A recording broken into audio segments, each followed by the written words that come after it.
Second equation of motion में भी जो ग्राफ बनना है वो बिल्कुल सेम है, ग्राफ बिल्कुल सेम है। मतलब यहाँ पे भी जो हमारा इनिशियल वेलोसिटी रहेगा वो u है, जो फाइनल वेलोसिटी रहेगा वो v। लेकिन सेकेंड इक्वेशन ऑफ मोशन में इसी ग्राफ का हम लोग एक सेकेंड एस्पेक्ट देखेंगे। हम लोगों ने देखना है कि यहाँ पे डिस्टेंस कितना ट्रैवल किया जाएगा। तो देखिए वो सारी चीजें आप लोग ऐसे ही मेंशन करेंगे, दैट इनिशियल वेलोसिटी आप कितना मान के चल रहे हो u,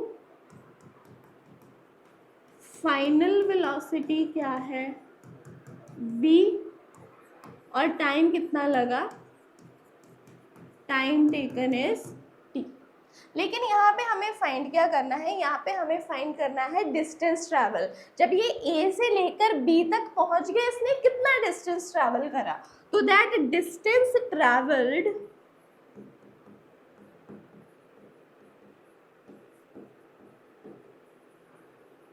किसके इक्वल आएगा। अगर आप ध्यान से देखो ये जो पूरा का पूरा ग्राफ है ये दो पार्ट्स में बंटा हुआ है। एक आपको ये हिस्सा दिखाई देगा,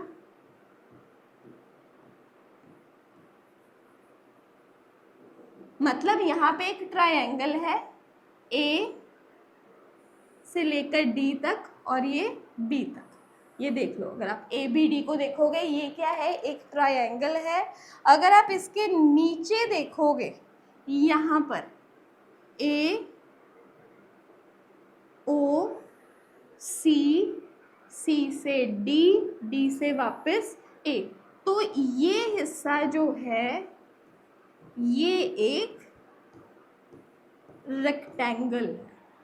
आपको ये दोबारा से मैं हाईलाइटेड वे में दिखाती हूँ, एक सेपरेट हमारे,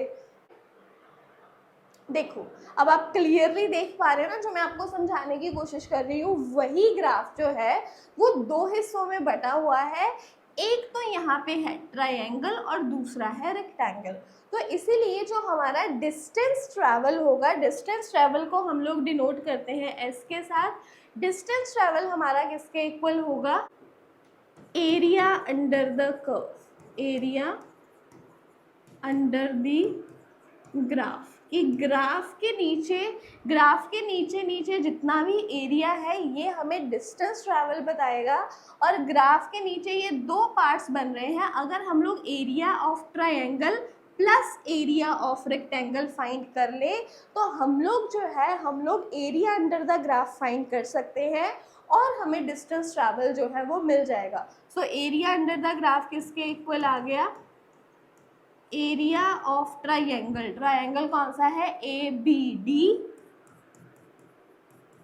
plus area of rectangle, rectangle कौन सा है AOCD।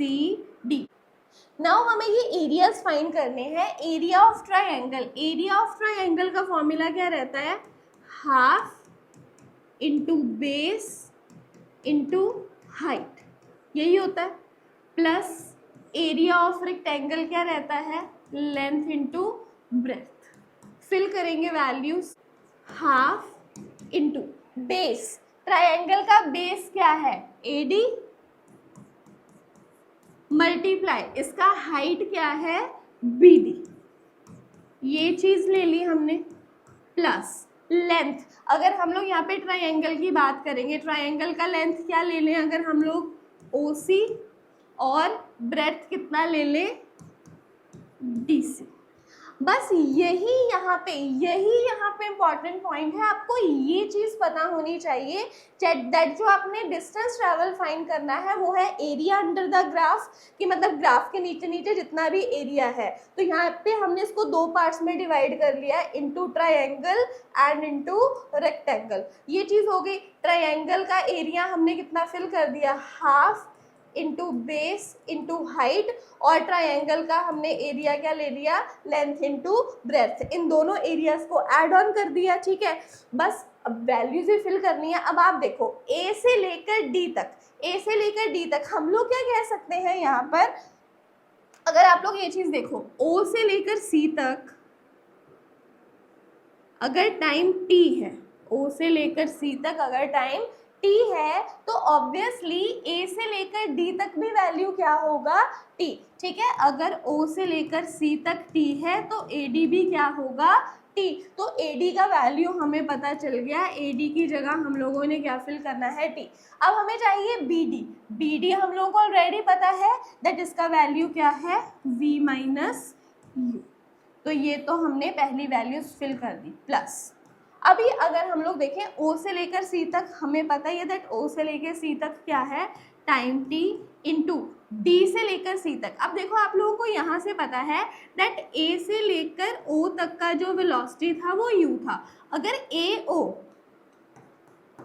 हमारे पास U के इक्वल है तो साइड जो ऑपोजिट साइड्स हैं ट्रायंगल की वो तो इक्वल ही है। अगर ये U है तो D और C, DC तक भी क्या होना चाहिए, U। तो DC का वैल्यू भी हम लोगों ने क्या फिल कर दिया, U। अभी हम लोगों के पास क्या आ गया, 1/2 into T into V minus U। अगर हम लोग बैक जाएं हमारी फर्स्ट इक्वेशन ऑफ मोशन पर, फर्स्ट इक्वेशन ऑफ मोशन में हमने क्या बनाया दैट V माइनस यू जो है, यहीं पे हम लोग बना के आए ना दैट जो V माइनस यू है, V माइनस यू किसके इक्वल है, AT के इक्वल। यही वैल्यू हम लोगों ने फिल कर देनी है, V माइनस यू की जगह हम लोग क्या लिखेंगे, AT, ठीक है। हम लोग रीजन साथ में मेंशन करेंगे दैट V माइनस यू जो है इज इक्वल्स टू AT। ये कहाँ से आया, ये आया फर्स्ट इक्वेशन ऑफ मोशन से, प्लस UT।